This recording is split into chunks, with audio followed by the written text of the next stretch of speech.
इस तरह से उनको भी अब आगे की पंक्ति में खड़ा किया जा रहा है। देखिए, सबसे बड़ी बात है, अगर मनोहर लाल की बात करें तो मनोहर लाल संगठन के खांटी कार्यकर्ता हैं बीजेपी के।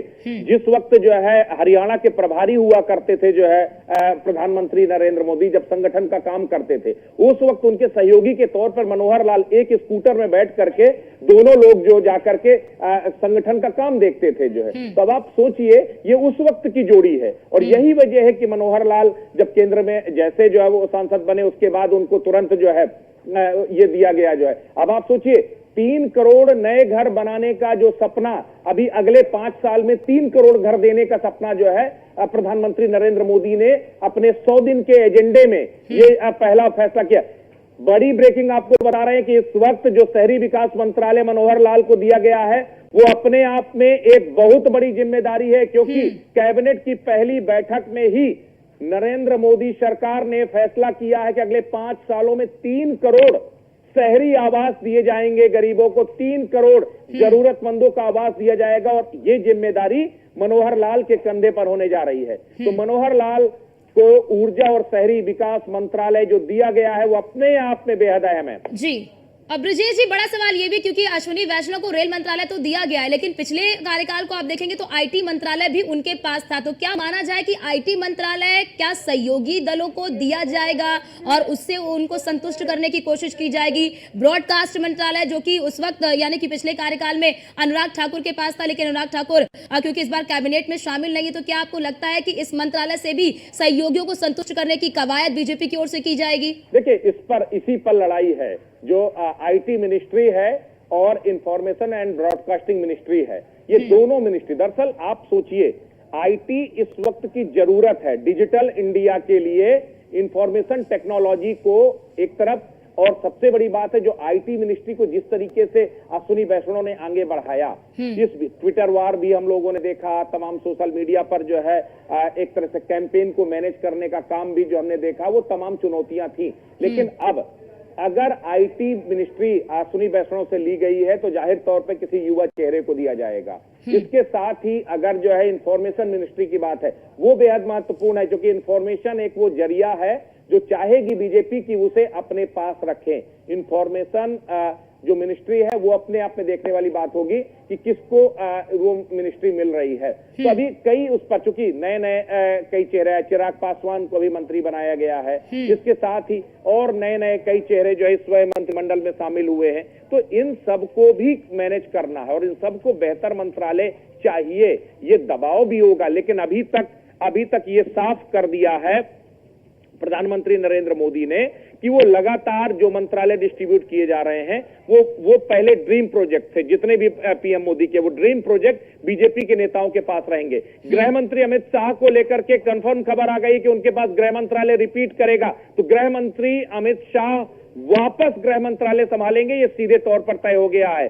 तो ये एक के बाद एक जो खबरें सामने आ रही हैं कि श्रीपद नाइक को ऊर्जा और शहरी विकास का राज्य मंत्री बनाया गया है, यानी मनोहर लाल के नायब होंगे श्रीपद नाइक। ये अपने आप में एक और ब्रेकिंग इस वक्त सामने आ रही है, श्रीपद नाइक को बनाया गया है ऊर्जा और शहरी विकास का राज्य मंत्री। तो एक के बाद एक पोर्टफोलियो सामने आ रहा है। यानी जिस तरह से खबरें अब सामने आ रही, इससे साफ तौर पर ये अंदाजा भी लगाया जा सकता है, साफ तौर पर तस्वीरें तो अब तो बिल्कुल स्पष्ट हो चुकी हैं कि सीसीएस को लेकर जो एक बार कहा जा रहा था कि जो सहयोगी हैं वो दबाव बना रहे हैं, और जिस तरह से सभी ये जो सीसीएस के मंत्रालय हैं वो बीजेपी के पास आए, इससे साफ तौर पर ये समझ में आ रहा है कि सहयोगियों का भी यहाँ पर दबाव नहीं चला है। देखिए, सहयोगियों का दबाव नहीं चला है या फिर सहयोगियों को बेहतर तरीके से मैनेज करने में बीजेपी कामयाब रही है, ये दोनों अलग अलग मुद्दे हैं। सबसे बड़ी बात यह है कि अभी देखिए प्रफुल्ल पटेल, चूंकि जो वहां से जो है महाराष्ट्र से अभी प्रफुल्ल पटेल का चूंकि कल बयान आया था कि जिस तरीके से जो है एनसीपी अजीत पवार ग्रुप को राज्य मंत्री दिया जा रहा था, ये बड़ी खबर, इस वक्त की सबसे बड़ी खबर, शिवराज सिंह चौहान को कृषि मंत्रालय मिला है। कृषि मंत्रालय ये सबसे बड़ा दिलचस्प मंत्रालय था और उम्मीद की जा रही थी कि शिवराज सिंह चौहान जैसा कोई चेहरा कृषि मंत्रालय संभालेगा। याद कीजिए, नरेंद्र सिंह तोमर भी मध्य प्रदेश से आते हैं, उनके पास कृषि मंत्रालय था, बहुत विवाद झेलना पड़ा था उनको। लेकिन अब अब शिवराज सिंह चौहान को कृषि मंत्रालय मिला है, जो सबसे महत्वपूर्ण और मंत्रालय। ब्रजेश जी, क्योंकि उसके बाद नरेंद्र सिंह तोमर को साफ तौर पर राज्य की राजनीति में ले आए और उन्हें कह लीजिए कि मध्य प्रदेश विधानसभा का अध्यक्ष बना दिया। उसके बाद अर्जुन मुंडा को लाया गया और अर्जुन मुंडा क्योंकि चुनाव हार गए हैं, क्या ये भी वजह माना जाए कि ये अहम मंत्रालय की जिम्मेदारी शिवराज सिंह चौहान को दी गई है? देखिए, सबसे बड़ी बात है, शिवराज सिंह चौहान को जो माना जाता है वो हर दिल अजीज नेता है, और उन्हें वो जिस तरीके से उनकी अपनी काबिलियत है कि वो रूठे को मनाना शिवराज सिंह चौहान को बेहतर मालूम है। वो बेहतर तरीके से जानते हैं। 4 बार मध्य प्रदेश के मुख्यमंत्री रहे, केंद्रीय मंत्री रहे, और एक बार फिर अब एक ऐसा मंत्रालय संभालने जा रहे हैं जो बीजेपी सरकार या एनडीए सरकार के लिए सबसे बड़ी, कहते हैं जिसमें तलवार की धार पर चलना। तो कृषि मंत्रालय तलवार की धार पर चलने के जैसा है, और वो अब शिवराज सिंह चौहान संभालेंगे। शिवराज सिंह चौहान के पास जिम्मेदारी होगी पंजाब के किसानों को मैनेज करना,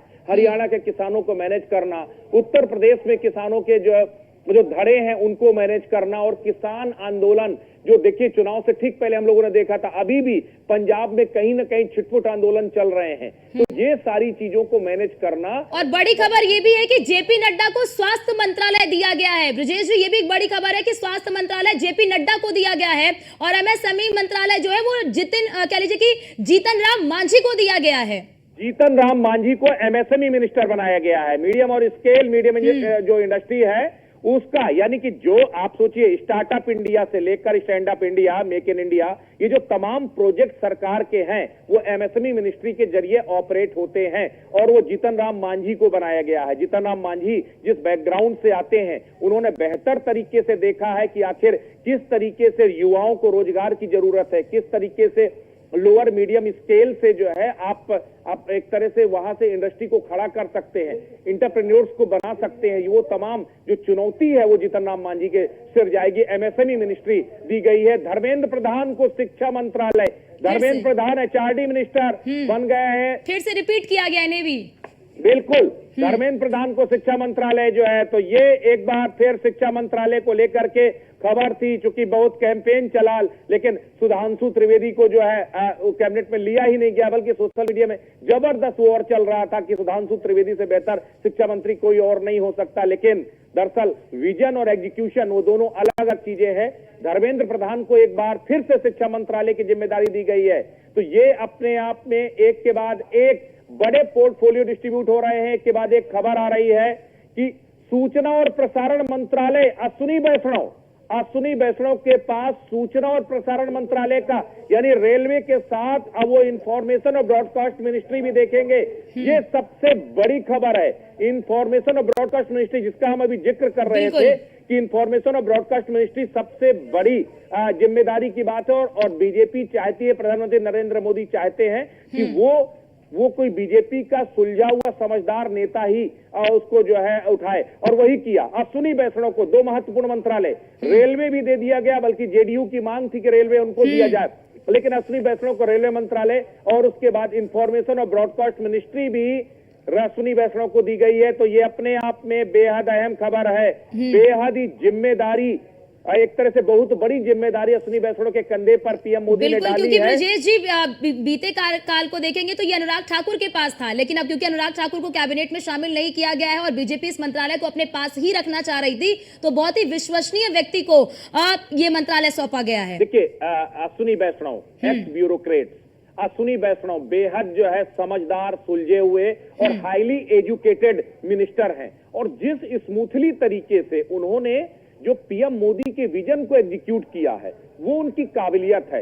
आईटी मिनिस्टर के तौर पर एक वक्त आया जिस समय अश्विनी वैष्णव को जिम्मेदारी सौंपी गई थी रविशंकर प्रसाद से अलग करके, उस समय ट्विटर का वार जबरदस्त था। ट्विटर को एंटी इंडिया मूवमेंट के लिए जो है ट्रोल किया जा रहा था, और एक कंट्रोवर्सी क्रिएट हो गई थी। उसी वक्त बीबीसी के साथ भी गतिरोध बने, लेकिन अश्विनी वैष्णव ने उसको बहुत स्मूथली मैनेज किया, और चीजों को जिस तरीके से उन्होंने ऑपरेट किया वो अपने आप में बेहद अहम है। यही वजह है कि इंफॉर्मेशन और ब्रॉडकास्ट मिनिस्ट्री आपने अश्विनी वैष्णव को दिया, यानी सूचना और प्रसारण मंत्री के तौर पर अश्विनी वैष्णव को एक बड़ी जिम्मेदारी दी गई है, जो नरेटिव बिल्कुल। लगातार। और ब्रजेश जी, अब चर्चा इसके साथ ही इस पे भी होनी चाहिए कि कानून मंत्रालय, क्या कानून मंत्रालय अर्जुन राम मेघवाल को ही दिया जाएगा या फिर उसमें भी फेरबदल किया जाएगा? क्योंकि बीच में ही आपने देखा किस तरह से किरेन रिजिजू को लेकर और किस तरह से किरेन रिजिजू ने बयान दिया, उसके बाद उनका मंत्रालय बदला गया और फिर अर्जुन राम मेघवाल को बीच में लाया गया। तो क्या आपको लगता है कि क्या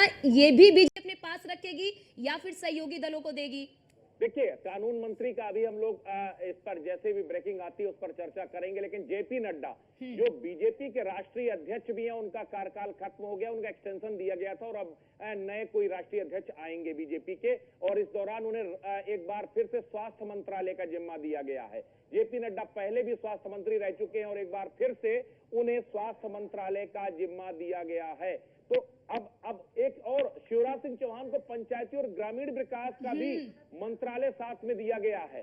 तो शिवराज सिंह चौहान के पास दो बड़े मंत्रालय जो है। आप सबसे बड़ी बात यह है कि उनके पास कृषि मंत्रालय तो रहेगा, लेकिन इसके साथ ही ग्रामीण विकास मंत्रालय भी उनको दिया गया है। तो ये अपने आप में अब ब्रजेश जी, क्योंकि पंचायत राज जो मंत्रालय है वो बीते कार्यकाल में गिरिराज सिंह के पास था, लेकिन अब गिरिराज सिंह से वो मंत्रालय लेकर इन्हें देना, ये अपने आप में किस तरह के संकेत देता है? देखिए, बिल्कुल अब यही नजर होगी कि गिरिराज सिंह को इस बार कौन सा मंत्रालय दिया जा रहा है। मनसुख मांडविया को मंत्रालय बदल दिया गया है। मनसुख मांडविया स्वास्थ्य मंत्री थे, जेपी नड्डा के पास स्वास्थ्य मंत्रालय आ गया और मनसुख मांडविया का मंत्रालय बदल दिया गया है। मनसुख मांडविया को अब जो मंत्रालय दिया गया है, अभी हम आपको अपडेट करते हैं, लेकिन मंत्रालय बदल दिया गया है, क्योंकि श्रम और खेल मंत्रालय, मनसुख मांडविया को श्रम और खेल मंत्रालय दिया गया है। तो अब गुजरात से मांडविया जी खेल को बढ़ावा देंगे और श्रम और खेल मंत्रालय ने, लेबर मिनिस्ट्री भी उनके पास है और स्पोर्ट्स मिनिस्ट्री भी उनके पास है। तो ये दोनों मिनिस्ट्री, पिछली बार अनुराग ठाकुर के पास स्पोर्ट्स मिनिस्ट्री थी, लेकिन अब मनसुख मांडविया को दिया गया है अब श्रम और खेल मंत्रालय। तो ये एक के बाद एक ब्रेकिंग सामने आ रही है। अभी तक सबसे बड़ी बात यह है कि अभी तक सहयोगियों को कौन से मंत्रालय मिले हैं, ये तस्वीर अभी तक साफ नहीं हुई है। केवल जीतन राम मांझी को अगर छोड़ दिया जाए तो जीतन राम मांझी एमएसएमई मिनिस्टर बनाए गए हैं। लेकिन क्या लगता है ब्रजेश जी, क्योंकि जो अहम मंत्रालय जिसको लेकर हम लगातार चर्चा भी कर रहे हैं, जेडीयू की मांग भी थी ब्रॉडकास्ट मंत्रालय को लेकर और जेडीयू की मांग थी रेलवे मंत्रालय को लेकर, लेकिन इन दोनों ही मंत्रालय को बीजेपी ने अपने पास रख लिया है। और अब आपको क्या लगता है कि जो बचे मंत्रालय है, क्या उससे जेडीयू जो है वो संतुष्ट हो पाएगी या फिर अब जेडीयू की ओर से दबाव बनाने का प्रयास किया जाएगा? देखिए, सबसे बड़ी बात यह है कि सरकार का गठन हो चुका है। जाहिर तौर पर ये जो पोर्टफोलियो डिस्ट्रीब्यूट किए गए हैं, ये पोर्टफोलियो को लेकर के भी चर्चा पहले ही हो चुकी होगी। पहले ही इस बात पर विपक्ष की सहमति ले ली गई होगी, माफ कीजिएगा, जो सहयोगियों की सहमति ले ली गई होगी। और वो सहयोगी ये सहयोगियों को जो ली गई है, ये अपने, देखिए चिराग पासवान को लेकर के खबर आ रही है कि चिराग पासवान को स्पोर्ट्स मिनिस्ट्री दी गई है, जिसमें थोड़ा सा कंफ्यूजन है, इसको भी हम क्लियर करेंगे। श्रम और खेल मंत्रालय मनसुख मांडविया को दिया गया है, तो चिराग पासवान का खेल और युवा मामले के मंत्री बनाए गए हैं चिराग पासवान। तो चिराग पासवान को भी युवा है और युवाओं को, खेल प्रतिभाओं को आगे बढ़ाने के लिए उनको भी मंत्रालय डिस्ट्रीब्यूट किया गया है। तो अब एक के बाद एक पोर्टफोलियो सामने आ रहे हैं। चिराग पासवान को खेल मंत्रालय मिला, धर्मेंद्र प्रधान को शिक्षा मंत्रालय मिला, राजनाथ सिंह को रक्षा मंत्री बनाया गया। एक के बाद एक मंत्रालय, नितिन गडकरी को सड़क परिवहन मंत्रालय बनाया गया। तो ये जो एक के बाद एक जो विभाग आ रहे हैं सामने, उसमें जितने भी महत्वपूर्ण विभाग अभी तक सामने आए हैं वो सभी बीजेपी के बड़े मंत्रियों को दिए गए हैं। अभी सहयोगियों को कौन कौन से मंत्रालय मिल रहे हैं, कौन कौन से मंत्रालय सामने आ रहे हैं, इनकी एक एक खबर न्यूज वन इंडिया सबसे पहले अपने दर्शकों को दे रहा है, सबसे पहले बता रहा है कि किसे कौन सा मंत्रालय मिला है। सीआर पाटिल को जल शक्ति मंत्रालय मिला है, सीआर पाटिल को जल शक्ति मंत्रालय, ये पहले गजेंद्र सिंह शेखावत के पास था। सीआर पाटिल को भी महत्वपूर्ण मंत्रालय दिया गया है। जल शक्ति मंत्रालय CR पाटिल, जो गजेंद्र शेखावत के पास मंत्रालय था, वो CR पाटिल को दे दिया गया है। किरेन रिजिजू को संसदीय कार्य मंत्री बनाया गया है। तो एक और बड़ी ब्रेकिंग, किरेन रिजिजू को संसदीय कार्य मंत्री बनाया गया है। ब्रजेश जी, इनका भी पोर्टफोलियो चेंज किया गया है, क्योंकि किरेन रिजिजू का पोर्टफोलियो बीच में तो चेंज किया ही गया था दूसरे कार्यकाल में, लेकिन प्रहलाद जोशी को संसदीय कार्य मंत्री बनाया गया था बीते कार्यकाल में, लेकिन यहाँ पर प्रहलाद जोशी का भी कार्य बदला गया। अर्चना, गजेंद्र शेखावत के समय पर्यटन और जो है संस्कृति मंत्रालय दिया गया है गजेंद्र शेखावत को। तो राजस्थान से आते हैं शेखावत, और राजस्थान को पर्यटन